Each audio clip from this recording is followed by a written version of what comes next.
కుక్కతక్క వంకర అని చెప్పి ఓ సామెత ఉంది. సో డిబేట్లోకి వెళ్లే ముందు ఒక 4 మాటలు చెప్పేస్తాను. ఇక ఎందుకంటే ఫుల్ అండ్ ఫైనల్ ఈసారి చర్యలే తప్ప ఇంకేం ఉండకపోవచ్చు ప్రజల నుంచి సైతం. ఎందుకంటే లడ్డూ ఇష్యూ అనేది చాలా సెన్సిటివ్. సుప్రీంకోర్టు కూడా చెప్పింది దాని మీద సంయమనం పాటించండి అని చెప్పి. అది వాళ్ళు ఏం తీర్పు ఇవ్వలేదు. కేవలం ముఖ్యమంత్రి గారు వారి 100 రోజుల కార్యక్రమానికి సంబంధించి ఎమ్మెల్యేలతో మాట్లాడుతూ చేసినటువంటి కామెంట్స్ మీద మీడియాలో విస్తృతంగా చర్చ అవ్వడం, దాన్ని రాజకీయంగా కొంతమంది దుర్మార్గులు, దుష్టులు, గోతికాడ నక్కల్లాగా ఉంటారు చూసారా, వాళ్ళు దాన్ని వాడుకొని హిందూ సమాజంలో చీలిక తేవడానికి ప్రయత్నాలు చేయడం. వాళ్ళు ఇష్టం వచ్చినట్టు రాజ్యాంగం మాకు హక్కు కల్పించింది, భావ ప్రకటన స్వేచ్ఛ, వాక్ స్వాతంత్రపు హక్కు, ఈ రెండు ప్రతి ఒక్కళ్ళకి ఇచ్చింది. అలా అని చెప్పి ఎవరో ఎక్కువ మాట్లాడలేదే. మరి వీళ్ళకే ఎందుకు వచ్చిందంటే ఇందాక అన్నటువంటి మాట స్పష్టంగా వీళ్ళకి సరిపోతుంది. ప్రకాష్ రాజ్ ఇవాళ మళ్ళీ ఒక ట్వీట్ వేశాడు. అలాగే నిన్న కోర్టు వారు చేసినటువంటి కామెంట్స్ మీద కూడా ట్వీట్ వేశాడు. ఏంటంటే నిన్న వేసింది, దేవుణ్ణి రాజకీయాల్లోకి లాగకండి, జస్ట్ ఆస్కింగ్, అడుగుతున్నాను దేవుణ్ణి రాజకీయాల్లోకి లాక్కండి అని. గత 5 ఏళ్లలో ఆ నోరు ఎందుకు మూతబడింది? 219 దేవాలయాల మీద దాడి జరిగితే ఎక్కడ కూర్చున్నాడు ఈ ప్రకాష్ రాజ్?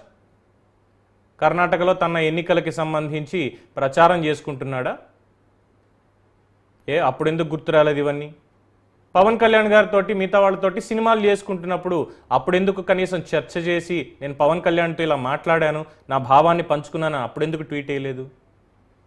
ఎందుకు ఇప్పుడే వచ్చి కొత్తగా ఈ రకమైనటువంటి మాటలు ఇవన్నీ మాట్లాడడం? సరే, మీరు డిప్యూటీ సీఎంగా ఉన్నారు కాబట్టి మీ రాష్ట్రంలో ఇలా జరిగింది, దీని మీద ఎంక్వైరీ వేసి ఇమీడియట్గా యాక్షన్ తీసుకోండి అనడం వరకు బాగుంది. జాతీయ స్థాయిలో దీన్ని పెద్ద ఇష్యూ కింద చేయొద్దు. ఎవరు చేశారు? పవన్ కళ్యాణ్ చేసింది? చంద్రబాబు చేసింది? ఎవరు చేశారు దీన్ని పనిగట్టుకొని? ఎవరు దీన్ని వాడుకొని లబ్ధి పొందాలి అనుకున్నారు? ప్రజలందరికీ తెలుసు. ఈరోజు జరుగుతున్నదంతా కూడా ఈ విష ప్రచారం. అందులో భాగంగానే ప్రకాష్ రాజ్ కూడా ఏమైనా వైఎస్ఆర్సీపీ స్టాండ్ తీసుకున్నారా అన్నది కూడా అనుమానాలు చాలామందికి కలుగుతున్నాయి.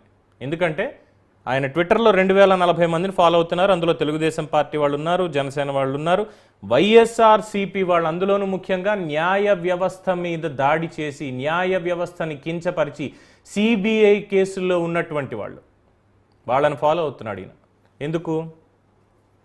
ఎందుకని అంటే ఏం సందేశం ఇవ్వాలి ఇలాంటి వాళ్ళ నుంచి? నేను వీళ్ళని ఫాలో అవుతున్నాను అని చెప్పుకొని ఏం సందేశం ఇద్దాం అనుకుంటున్నాడు ఈయన ప్రకాష్ రాజ్ అనేటువంటి వ్యక్తి? పైగా ఇవాళ వచ్చి అంటాడు, కొత్త భక్తుడికి పంగనామాలు ఎక్కువ కదా? ఇక చాలు, ప్రజల కోసం చేయవలసిన పనులు చూడండి. కళ్ళకి మసగ ఏమైనా పట్టిందా? లేదు కళ్ళు నిజంగా ఏమన్నా గుడ్డివైపోయాయా ప్రకాష్ రాజ్కి? నేను అడుగుతున్నా, ఆంధ్రప్రదేశ్ ప్రజానీకం తరఫున నేను అడుగుతున్నా, ఇవాళ 95% సామాజిక పెన్షన్లు ఈరోజు పంపిణీ జరిగింది. ఆల్మోస్ట్ 100% కూడా అయిపోయింది.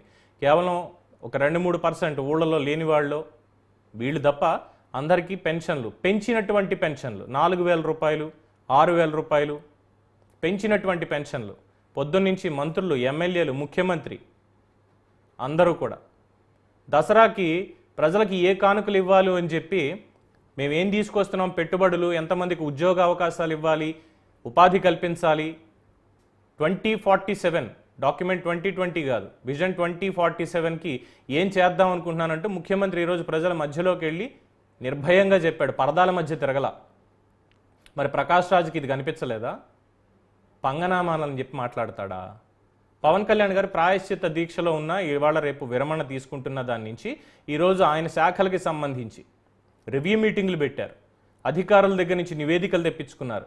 కొత్త ప్రాజెక్టులు ఏం చేయొచ్చు, ఇవన్నీ కూడా చేశారు. మరి ఇవి ప్రజలకి పనికొచ్చేవా లేదంటే ప్రకాష్ రాజ్ దృష్టిలోకి రానివా? ఎక్కడ కూర్చుని మాట్లాడుతున్నాడు? 30వ తారీఖు వచ్చేస్తున్నాను, మీ ప్రతి ప్రశ్నకి సమాధానం చెప్తాను మీరు అన్నదానికి అని చెప్పి అన్నాడు కదా. మొన్న ఏదో కార్తీతో చెయ్యని తప్పకి సారీ చెప్పించుకున్నాడు, అది ఇదని మాట్లాడాడుగా ప్రకాష్ రాజ్. ఎక్కడయా నువ్వు? మీ భావ ప్రకటన స్వేచ్ఛని వాడుకోండి, తప్పులేదు, కానీ ఈ రకంగా కాదు. ఒక సెన్సిటివ్ ఇష్యూ మీద అంతకమించి కాదు. దిక్కుమాలిన రాజకీయాల్లో చేరి మేము కూడా ఇలాగే మాట్లాడతామంటే ప్రజలు చూస్తూ ఊరుకోరు. ఇండస్ట్రీ పెద్దలు ఎందుకు మాట్లాడట్లేదు? ఇప్పుడు ఒక ఉత్తమ నటుడి అవార్డు తీసుకున్నటువంటి ఆయన నటుడిగా ఆయన మీద అందరికీ గౌరవం ఉంది. మళ్ళీ చెప్తున్నా, అందరికీ నటుడిగా ఆయన మీద గౌరవం ఉంది. అట్ ద సేమ్ టైం ఒక నటుడిగా ఆయన చేసే ప్రాజెక్టుల్లో ఆయన చేసే అలసత్వం వల్ల లాస్ అయినటువంటి నిర్మాతలు ఇప్పటికీ పైకి చెప్పుకోలేక బాధపడేటువంటి వాళ్ళు, వాళ్ళ పట్ల సానుభూతి కూడా ఉంది. ఎన్నిసార్లు బ్యాన్ విధించారు?